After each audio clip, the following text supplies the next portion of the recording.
Hello everyone, I hope you all are doing great. You're watching Law Classes by Shivani. So student, this is part 2 of UP Urban Premises Tenancy Act 2021. Last video में मैंने section 7 तक cover कराया था. Section 5 का explanation थोड़ा सा lag हुआ था, तो मैं सबसे पहले सेक्शन 5 से स्टार्ट करूँगी. इस वीडियो को एंड तक देखिएगा. अगर आप मेरे चैनल पे नए हैं तो ज़रूर सब्सक्राइब कर लें. तो सेक्शन 5 से स्टार्ट करते हैं. Period of tenancy. Period of tenancy का ये मतलब है जो टेनेंसी एग्रीमेंट है आपका, the agreement which is been entered between the landlord and the tenant. उस अग्रीमेंट में कुछ तो टाइम स्पेसिफाई करा ही जाएगा ना कि कितने समय के लिए प्रेमाइस वो लेट आउट कर रहा है या आपको कितने समय की रिक्वायरमेंट है. तो वही है आपका पीरियड ऑफ टेनेंसी. मान लीजिए 5 महीने के लिए रेंट पे लेट आउट किया था प्रेमाइस को और आपके 5 महीने पूरे एक्सपायर हो गए. स्टिल जो है आप उस होल्डिंग पे आप रहना चाहते हो, उस प्रेमाइस पे रहना चाहते हो. उस केस में ये होगा कि टेनेंट रिक्वेस्ट कर सकता है लैंडलॉर्ड को रिन्यू कराने के लिए. ठीक है, एक्सपायर हो गया है, रिन्यू भी नहीं कराया, स्टिल वो उस पर रह रहा है, तो उस केस में क्या होगा, tenant had to vacate the premise, as simple as that. So this is all about section number 5. Section 6 cover कर लिया था, सेक्शन 7 भी कवर कर लिया था. तो आगे के प्रोविजंस देखते हैं. सेक्शन 8 में हम बात करेंगे रेंट पेबल की, मतलब कि कितना रेंट पे करा जाएगा. तो देखिए, पुराने एक्ट में हम स्टैंडर्ड रेंट की बात करते हैं, बट इस एक्ट में कोई स्टैंडर्ड रेंट जैसी कोई भी यहाँ पे बात नहीं हो रही है. यहाँ पे क्या रेंट पे करना पड़ेगा, तो 2-3 पॉइंट से याद रखना. वो रेंट पे किया जाएगा whatever the rent is been agreed between the landlord and the tenant. ठीक है, अग्रीड लैंड आपको पे करना पड़ेगा टेनेंट को.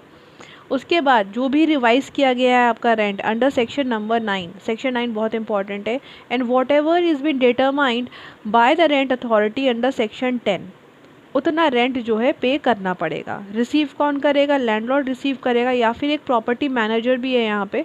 ठीक है, लैंडलॉर्ड ही उसे ऑथराइज करता है, जिसे हम आम भाषा में प्रॉपर्टी डीलर भी कहते हैं. तो वो यहाँ पे एक अथॉरिटी वो भी है.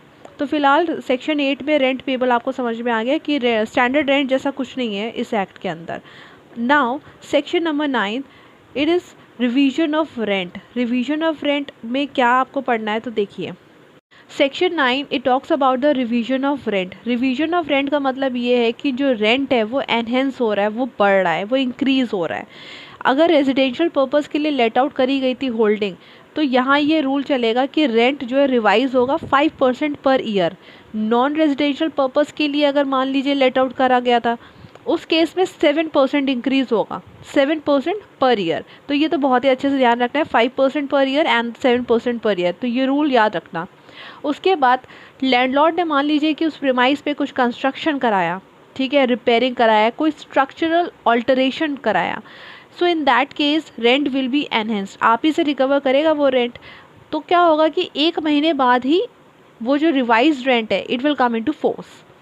सेकेंडली, 2 साल पहले तक, before 2 years of that enhancement of rent, again that rent can't be revised. 2 साल बाद ही दोबारा रिवीजन हो सकता है रेंट का. ठीक है, तो एक तो ये सिचुएशन हो गई.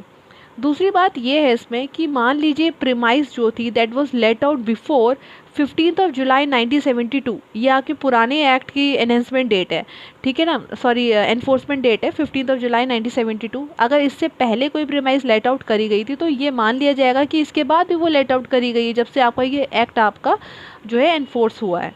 ये एक प्रिजम्पशन है. और इसके बाद ठीक है, अगर लेट आउट करी गई है, ये तो मैंने बिफोर वाली बात करी 15 जुलाई 1972. इसके बाद क्या होगा, रेंट में रिवीजन कैसा होगा, हर साल रिवीजन होगा आफ्टर 1 year. ठीक है, तो एक ये बेसिक चीज़ थी इस वाले प्रोविज़न में. उसके बाद रेंट अथॉरिटी के पास भी यहाँ पे एक पावर है रेंट को रिवाइज करने की.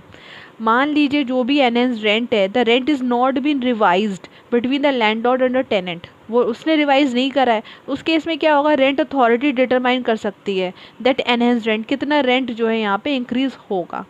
All right, I hope so section 9 आपका क्लियर हो गया. Now section 10 is a specific provision where the rent authority decide the enhanced rent, that the revision of the rent has been done by the rent authority. अब ये situation तभी आएगी जब आपका landlord और टेनेंट के बीच में कोई डिस्प्यूट हो गया regarding the revision of land. So The application will be submitted by landlord or the tenant. You please decide. You the utmost authority over है. अब आप डिसाइड करिए कि कितना रेंट जो है पे किया जाएगा. सो रेंट अथॉरिटी यहाँ पे कंसिडर करेगी. He will consider all the surrounding, the locality of that area, market price, that market rent. Accordingly will revise the rent. So once that is been decided by the rent authority, अब दोबारा यहाँ पे 1 साल तक आप application file नहीं कर सकते regarding the revision of rent. ठीक है. Rent authority may determine this provisional rent, because अभी तक आपका यहाँ पे स्टेज तक कोई फाइनल रेंट डिसाइड हुआ नहीं है, तो ये भी ध्यान में रखना है. सो सेक्शन 10 क्लियर हो गया. सेक्शन 9 समझ में आ गया.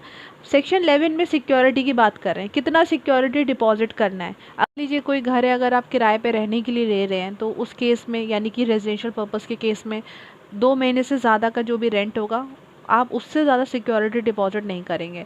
अगर कोई कमर्शियल पर्पज़ के लिए कोई प्रीमाइस को आपने लिया है रेंट पे, तो उस केस में 6 महीने से ज़्यादा का जो भी रेंट होगा, उससे ज़्यादा नहीं यहाँ पे आपको डिपॉजिट करना है as a security. Now under section 14 we will see certain conditions where the tenant is trying to pay the rent to the landlord but he is not receiving it, या फिर other charges. कंटिन्यूसली 2 महीने हो गए money order के through या फिर किसी other mode के थ्रू वो डिपॉजिट करने की कोशिश कर रहा है रेंट प्लस अदर चार्जेस यानी कि बिल्स वगैरह, बट वो एक्सेप्ट नहीं कर रहा है. So in that case what he will do, वो एक एप्लीकेशन फाइल करेगा रेंट अथॉरिटी के सामने. रेंट अथॉरिटी को एक एप्लीकेशन दी, तो एप्लीकेशन में कुछ पर्टिकुलर्स होंगे. ही विल मेंशन इट ना. मान लीजिए आप रेंट अथॉरिटी यहाँ आपके सामने एक एप्लीकेशन आई, तो उस पर सब कुछ आपका मेंशन होना चाहिए कि कौन सा प्रेमाइस है, ठीक है, जिसके रिगार्डिंग ये रेंट डिपॉजिट हुआ है, कितने महीने का रेंट डिपॉजिट हो रहा है, कौन लैंडलॉर्ड है, उसका डिस्क्रिप्शन, उसका नाम, पता, सब कुछ, या फिर एनी अदर पर्सन जो रेंट रिसीव करता हो, and the reason and the circumstances under which he is depositing the rent to the rent authority, या फिर कोई और other particular जो कि यहाँ पे required है. So all these particulars will be mentioned in the application while depositing the rent to the rent authority. So tenant को ये सारी चीज़ें उसमें mention करना बहुत ज़रूरी है. So student I hope कि आपको ये समझ में आया हो. यहाँ पे हम इस वीडियो को एंड करेंगे. नेक्स्ट में आगे के प्रोविज़न कवर करेंगे.